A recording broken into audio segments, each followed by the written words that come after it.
All right. So you got to understand where I was going up to this point, like mentally, where I was. I'd done 3 prison terms. So I'd been to prison 3 different times. The first 2 were federal. The third was a mix between federal and state. And the third was by far the worst that I'd been through for a number of reasons, but namely, and the worst reason of all, was missing the birth of Nico, my only child. And unless you've been through that, unless you've been incarcerated while you have a child and missed that child's birth because of it, I think it's hard to articulate how that feels. But you start to put a lot of blame towards prostitutes. You know, you're like, fuck those hookers. No, I'm just kidding. You start to blame yourself, you know? And you start to really feel bad about yourself, you know? You start to ask yourself questions. Is my son always gonna think that I'm a piece of shit because I wasn't there for the first year of his life? Or the fact that he's not gonna remember, is it even gonna matter? Is it gonna matter what my crime was? You know? My daddy's been to jail. Really, Nico? What'd your daddy go to jail for? He's a pimp. Then he gets suspended, and it's like, oh, buddy, why'd you get suspended? I said pimp, and that's what you are. And then he like runs up to his bedroom, like, oh my God, I am a pimp. And then that's something that's on paper for the rest of my life. You know, I'm a pimp, which I'm not. I'm a simp. I'm a bitch. I'm like the kind of dude that I'll be with a girl, and I'll be like, what do you want to watch? She's like, let's watch a chick flick. And I'll be like, no, I don't want to watch that. I want to watch something cool. No, I want to watch a chick flick. I'm like, okay, here's $5 too. You know, I'm that kind of guy. I'm definitely not a pimp. And there was never coercion. And honestly, all jokes aside, I've done a lot of dirtbag shit in my life. That particular crime, I think I got the short end of the stick. It's my fault for putting myself in that stupid situation to begin with. And I'm not disputing that. Did I deserve to do all that time, to be in all those riots? You know, when you're watching rapists and pedophiles get probation, I don't know. I don't think so. I don't think I deserve that kind of time, but it doesn't matter. You know, the person that I was mad at was myself. I was very mad at myself for missing Nico's birth and for being in the situation yet again. And just to, to remind you of what my term would look like. I started Santa Barbara County. I went to San Bernardino. Then I went to Victorville. You know, I got smashed out at Santa Barbara County, got in a riot at San Bernardino. I got smashed out at Victorville. I went to Wasco. Then I went to Centinela, and all those riots happened. And I just, I'd been through the ringer at this point. When I was in orientation, that prelude going up to the 1 yard, that was by far the worst point of my entire incarceration career. All of my prison terms combined, that was the worst. And I had to listen to like Feliz Navidad in Spanish. Feliz Navidad. And I'd be like crying myself to sleep, and then I just like hear the bunk bed rattling because Chubbs is fucking shampoo bottles. He's like, oh, this shampoo bottle feels like a girl. What the fuck? It's going up your ass, bro. He's like, oh, you're a fucking crazy girl. All right. It was a bad time, right? It's kind of ironic that, first of all, to this day, I never chose to be PC. I didn't. I don't even consider myself a dropout. Like, I never went up to a cop and, rolled it up. And everyone's like, I gotta go. Never. Never ratted. Wasn't a sex offender. I don't know what other reasons there are to be PC. I guess there's weirdos that take a shit in their hand and then like throw it at someone. I don't know if there's anyone on PC for stuff like that. There should be, but I'm not sure exactly if that's something that happens, but I don't know. Probably. And then I get there and all of a sudden I'm absorbed into that culture, I don't know if absorbed is the right, I was kind of pulled in, I guess I had gotten to a point where I pretty much had to comply with whatever was going on around me. It didn't matter what. You know, if they're like, fuck a baseball, I'd be like, fuck it. And I just start boning one.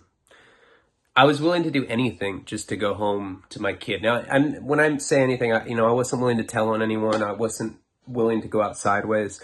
But now when all is said and done, I look back at my career in retrospect. No matter what way you look at it, I paroled from a mixed yard. The GP Super Serio keystering bowling pins and,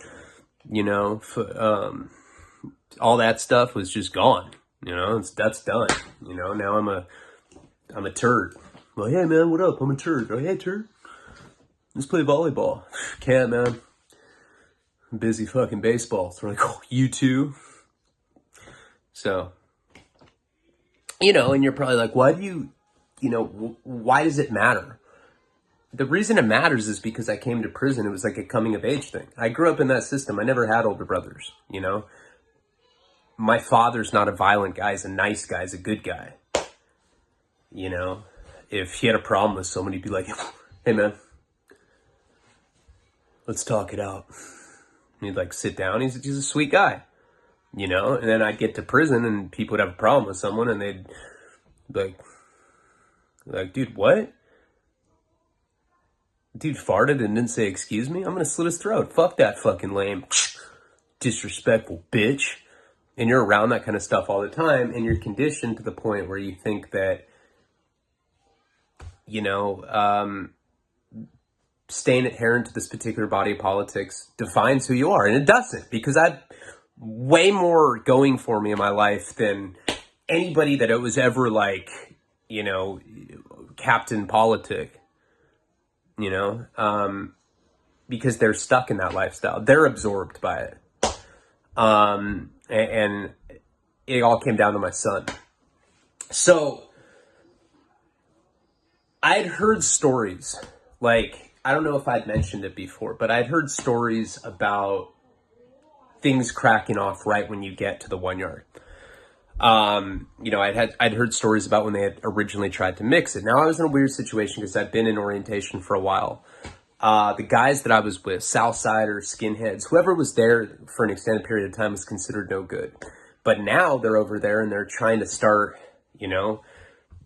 doing PC political shit, and I never wanted to subscribe to that side anyway. I certainly wasn't trying to get, wrapped up in it like that.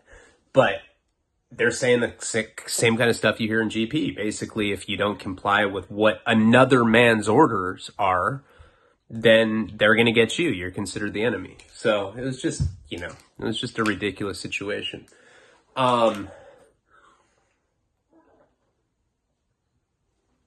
The longer I was around those kind of people, S and Y, the more that I saw that, it was the same hypocrisy as GP. It's just all bullshit. Prison's a fake culture to begin with. So I end up getting to the 1 yard after all of that stuff I'd been through. Just like, okay, I'm finally going to get relief. They bring you over there on the little golf cart. You're handcuffed, you're shackled. We had our belongings in like a plastic garbage bag or whatever. And we get there and there's this huge welcoming squad. Now I had heard that that's where it goes down. And they're all looking at us like mad dogging us, like they're going to pounce on us. At this point, I've been boning baseballs for so long anyway. I'm just like, there's nothing worse that can happen to me. My dick's shaved, I have leather fucking rashes all over my cock from having to jump through hoops for these people. It's like I wasn't even scared anymore. And you really get to that point when you are in prison and you're constantly in a situation where it's volatile, where it can just blow up at any second. You get to a point where you're like not as scared anymore. You're just kind of desensitized to the whole thing. And I think that was my mentality as we walked up to this yard. It's like, whatever's going to happen is going to happen. There's nothing I can do about it. Maybe I'll curl up in a ball. Maybe I'll show my dick. But hey, what up? $7. But I end up, walking up with these other Southsiders, seeing this mob of people, and I just hear Dirty. I hear his voice is unmistakable, right? He goes, "Hey, that's my boy right there. He's all right." You know, they're all like putting these mad dog faces on. And I always try to do the sad dog approach where like people mad dog me and I'm just like, you know, but that doesn't always work. That sad dog thing, sometimes that's like a smashable offense, you know? Like, look at that fag doing the sad face. Let's beat his ass, you know? It doesn't always work. People don't feel sorry for me because people in prison have no fucking soul to begin with. I was relieved when I heard his voice. And right after I said that, they're talking to the Southsiders and they're like, "Hey, are you guys cool? Are you going to stay?" And they just nodded. And the tension just deflated as if it was a balloon, like you could just see it. And I'd come to find out that that's what the welcoming committee is. There's so much volatility.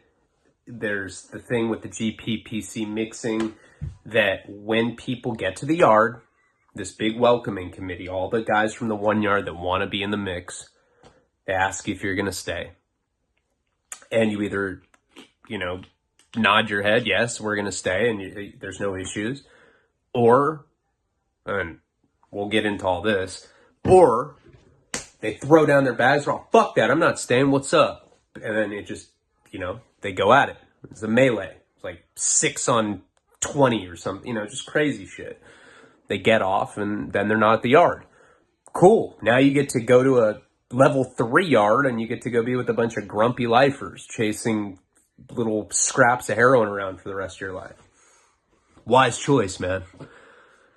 So after we figure out that nothing's going to happen, obviously I'm relieved, even though I wasn't that scared anyway. Like I said, I was desensitized to the whole thing, but I was just happy, right? Dirty comes up to me, he's like, "Hey, I'll get at you soon." I was like, "All right, cool." So we had to go into this building and we had a strip search.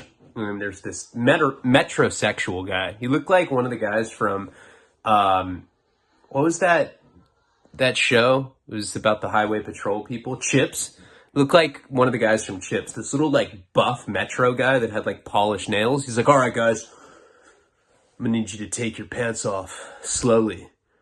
I'm not even joking. Like, this completely like weird little short buff metrosexual guy, and he's like, "I need you to take your clothes off slowly." Like, trying to joke, but his fucking nails were so neat that it like it freaked us out. Now, I was desensitized to the violence. I wasn't desensitized to some buff metrosexual CHP officer looking dude wanting me to like seductively take my pants off for a strip search. And I remember we were all kind of like looking at each other like, what the fuck? So we end up stripping. Never something that I enjoy, you know? I mean, probably because my dick is like that big. So it's always like, you know, they're looking at me, they're like, "Damn, color tattoos, small dick." Probably from Santa Barbara or some shit like that. I'm like, I am, you know? It's always kind of embarrassing to strip search like that. So anyway, so we do that, and they kind of lay down the rules, you know, and they're saying, "All right, guys, there's cell phones on this yard.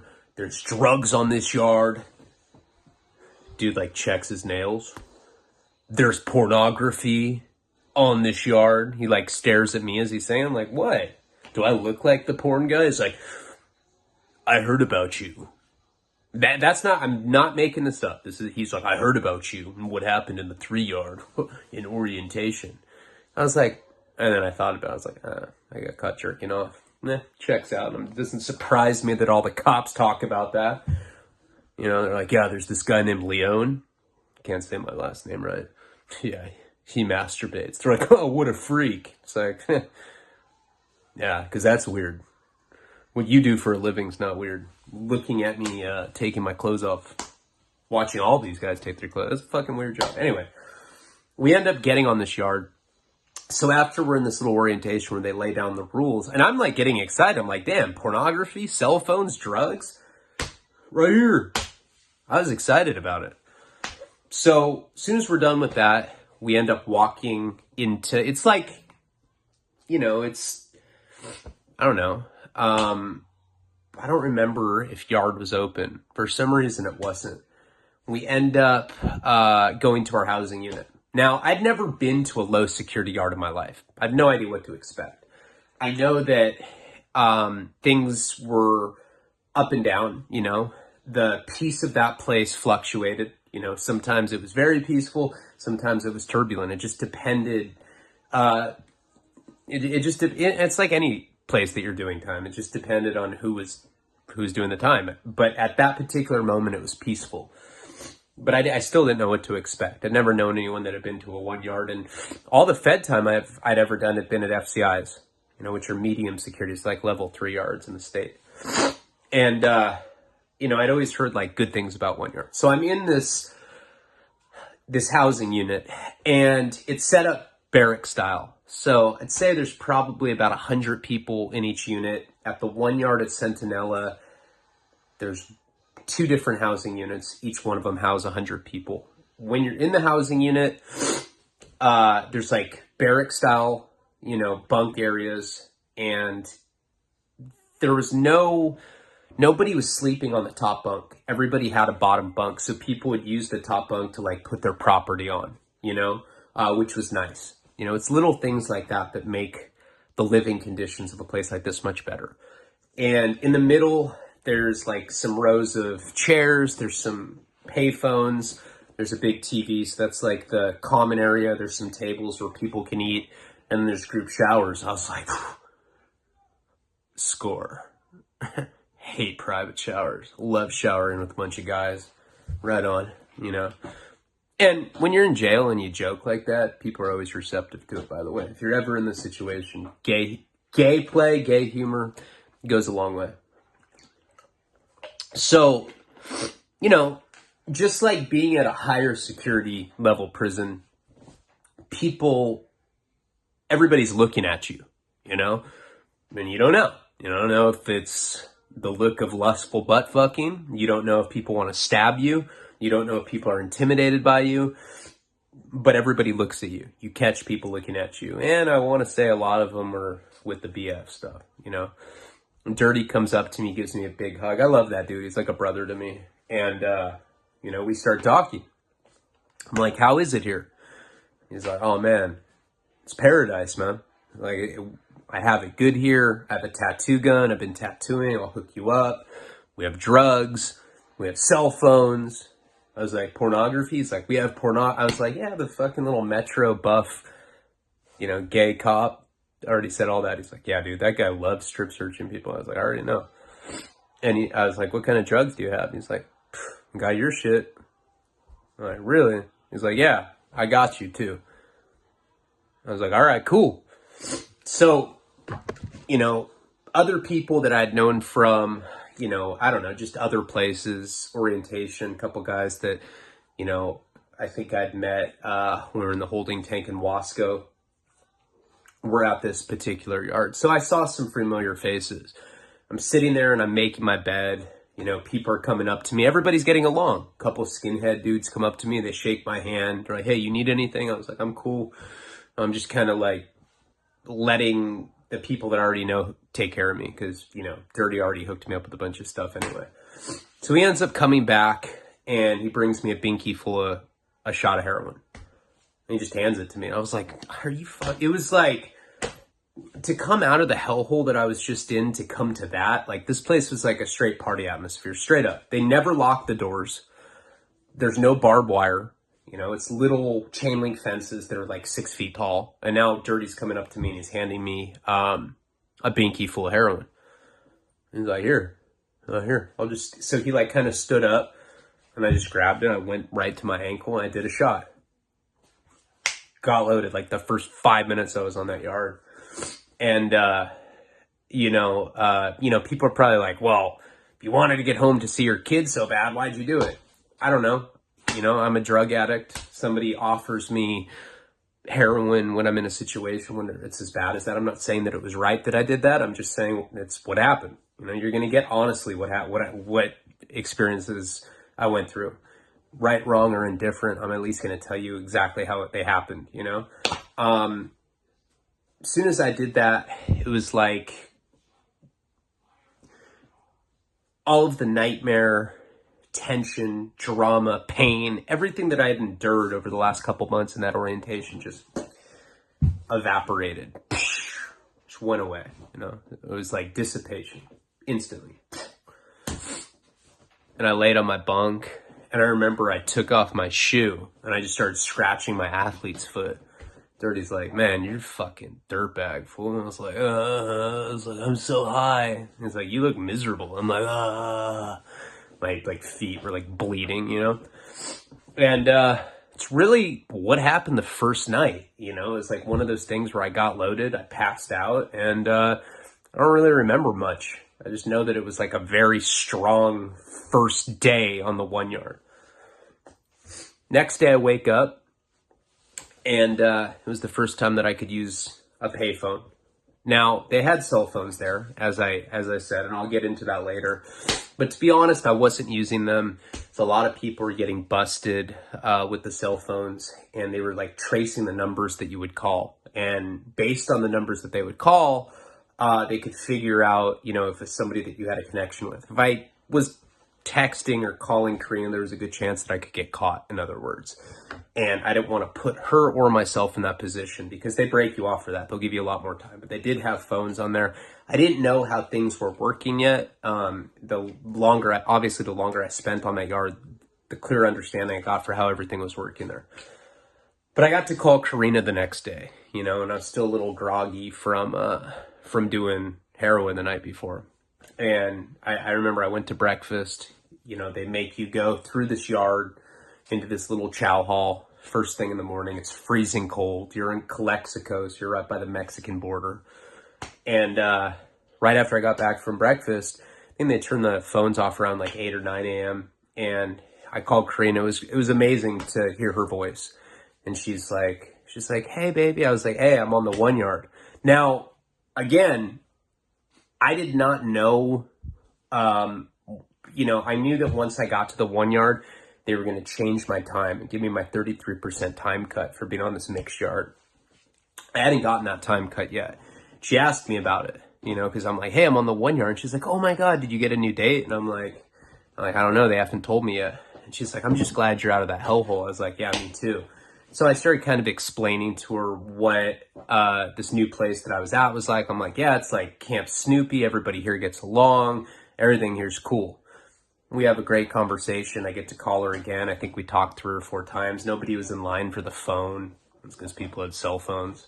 But I just, you know, I didn't want to do things that you could easily get caught for like that. And like using a cell phone seemed sketchy to me just because they could trace the calls and people are getting busted for that all the time. People are doing stupid shit though. You know, people were like taking group photos with like their arms around each other and like putting it on Instagram, like hashtag Centinela State Prison 2019. And then the goon squad would come in and they'd be like, hey guys, who's posting pictures on Instagram with the Centinela hashtag? And they're like, not us. And they like have like a black and white of them. They're like, that's not you. It's like someone with like a ninja star tattoo on their eye. They're like, no. They're like, who else has a ninja star tattoo? They're like, oh, you're abusing me. I don't have to take this. They're like, well, you don't have to be on the 1 yard. And they like just kick them out.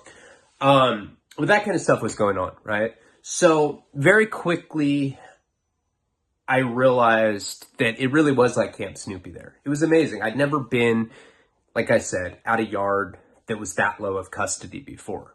And it was quite the breath of fresh air, you know? So one of the main guys that I was friends with, one of the main guys that had the drugs there was this guy that I'd met when I was at Wasco. We'll call him Shredder. Shredder worked for the assistant warden. So when you're on one of these 1 yards, I've explained it before, every California state prison has what's called a support yard. A support yard is basically a minimum security camp, like the one I was at, and they have jobs like gardeners or plumbers or whatever, just different jobs that help sustain the other yards. So like if plumbing needs to go on the 4 yard at Centinela, the people at the 1 yard will go over there and they'll do the plumbing. Because they don't let those 4 yard guys do anything. They don't like give them any tools or anything. You know, they're like all a bunch of lifers. You give them a screwdriver, they'll like cut someone's dick off and mail it to their sister or something and be like, yeah, I got your little brother's dick, send me $40. And the girl's like, okay, I love you. And they like get married. Sure, weird shit happens like that. So one of the jobs that they had at this particular prison was working in the administration building with the assistant warden. My friend Shredder, he was doing, I don't know, he was like at the end of like a 9-year sentence or something. I think he was busted for something to do with drugs and a gun or something. I don't even remember, but you know, something where he shouldn't have been doing the kind of time that he was. I mean, there's people that like murder people to get less time. But anyway, that's not the point. He was like a pretty clean-cut guy, really cool personality. It didn't surprise me that he worked in like the administration building because he didn't carry himself like a traditional convict. He still had teeth, shit like that, you know. He got this job working in the administrative building, and that was like some crazy loophole that they had at this prison, because there was like a blind spot in the parking lot where people could drop off duffel bags full of drugs and cell phones, and anybody that was working in this administrative building could just walk outside. Like, that's how lax they are with people that are working on a 1 yard. They could just walk outside and they could just go grab a duffel bag with all this stuff in it. And there's, you know, everything was in plugs. So it's like in these balloons that are like lubed up and ready to go in people's buttholes. And I'm not saying that to be funny. You know, they look like Christmas ornaments, but they're literally designed to go in a man's asshole. They're fun. I practice out here just in case I ever have to go back. Stick shit like that up my ass. You smoke gay. I know someone will say it. So this guy, he didn't have people from the free world like bringing him these duffel bags full of drugs and cell phones, but this had been going on at Centinela for so long that there were people like lifers and like, you know, they consider Centinela the White House, meaning that that's where like all the biggest homies from the California state prison system are. They're on like the 4 yard there. Those are the people pretty much calling the shots for all the California state prisons. Federal system is a whole different thing, so don't be confused with things that I said about the feds, because this is a completely different world. But so these people that are at the 4 yard, they're basically using the people that are on the 1 yard as a conduit to get their packages to them. Cell phones, real street knives. I saw like crazy like daggers, like staffs, like the shit Raphael from the Ninja Turtles had. My friend Shredder's like, dude, look at this. And no, it's not just a coincidence that, or I'm saying it's just a coincidence that his name was Shredder. They had like a Ninja Turtles Raphael staff. But he's like, look at this ninja fucking dagger. Yeah, I'm going to give this to the 4 yard. Someone's probably going to kill one of their fucking cellies with it while they're sleeping. I'm like, oh, that's mellow. That's right. He's like, yeah, I don't care though. They gave me a free gram of heroin, you know. So what they would do is they would set it up, you know, and they'd send kites to the 1 yard. And basically they were looking for mules or for people that worked in the administrative building there. And my friend Shredder did. So he would get these instructions from the 4 yard. And this is how they would get packages into Centinela. And like when I'm talking about like they would be getting like 2, 3, 4 ounces of heroin in at a time, ounces of crystal meth, cell phones, and this dude would just bring it all up his ass. His ass was probably like the size of like a small compact vacuum or something. It's crazy. It was impressive, you know. I told him he should do chatterbait when he gets out and just stick like random household appliances up his asshole. There's probably a market for it because he doesn't look like a convict. But for him doing the muling work, and then so this is how it would work, right? So he'd go to work, he'd have a kite with specific instructions of when they're going to do the drop. Then they would send this. This whole hustle, by the way, got busted while I was there. So I'm not like spilling the beans or anything. This is already dead, you know. But this is how it was working when I first got there. So they'd get instructions and they'd be like, okay, a drop's going to be on this date. And, you know, he would get a quarter of what the drop was. So that was pretty significant, you know. At one point, he had like an entire ounce of wax. You know, he had 5-6 grams of heroin sometimes. I saw him have an entire 8-ball of meth, shit like that. And he'd get instructions where the drop were going to go. He'd go get him, stick the plugs up his ass, and then he would come back to the 1 yard. And then when another crew was going to go do maintenance, like on the 4 yard, usually plumbing or whatever it was, landscaping, whatever the job was, then they'd bring the package to the 4 yard. And they had this very, very clean system for a long time that had never gotten caught.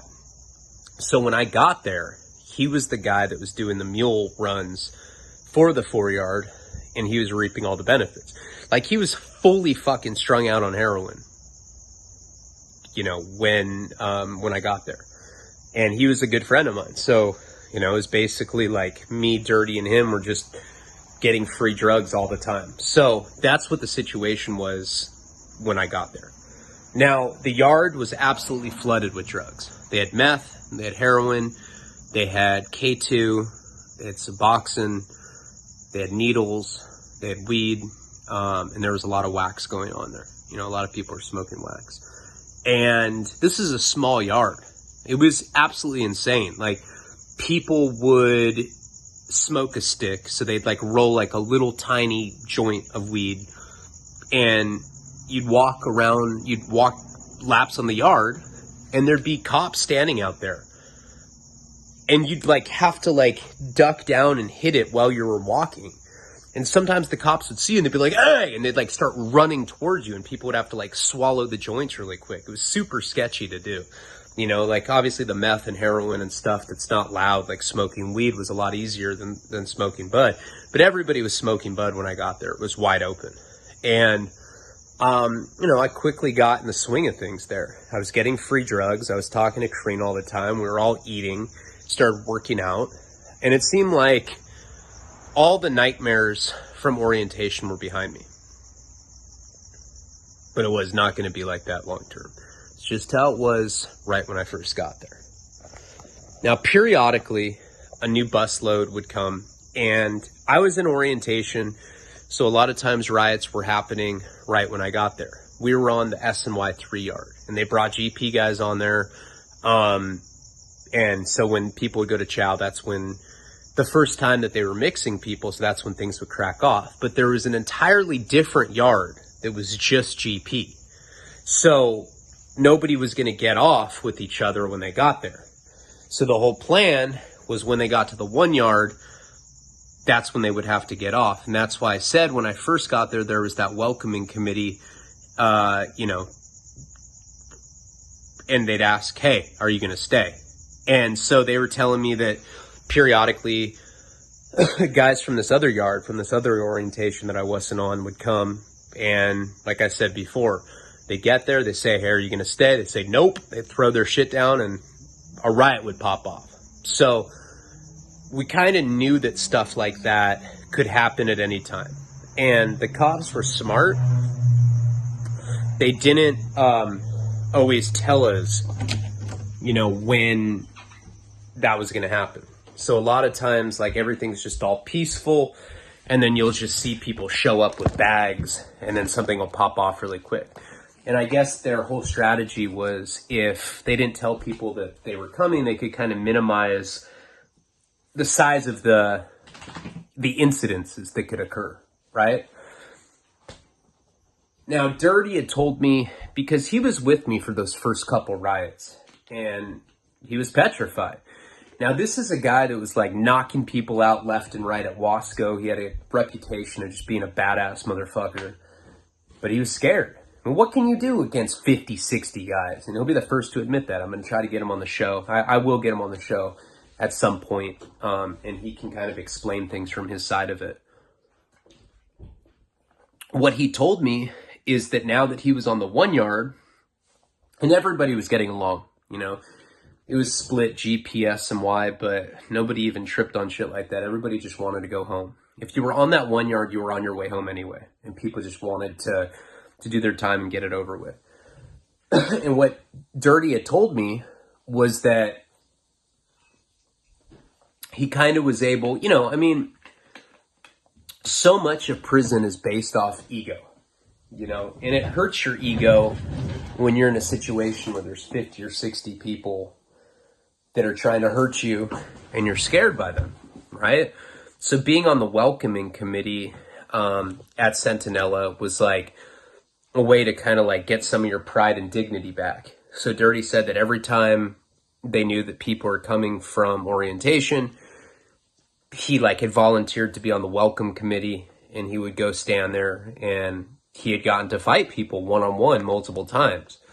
And he's like, yeah, you should try to save face and, you know, be on the welcoming committee with me. And the cops don't write you up because the way they look at it, you're essentially protecting yourself when you're on the 1 yard and other people are coming from orientation trying to get off the yard because they're attacking you. So you're just defending themselves. So it's like a weird kind of immunity where they don't get you in trouble for stuff like that. So everything was going well out this yard, you know.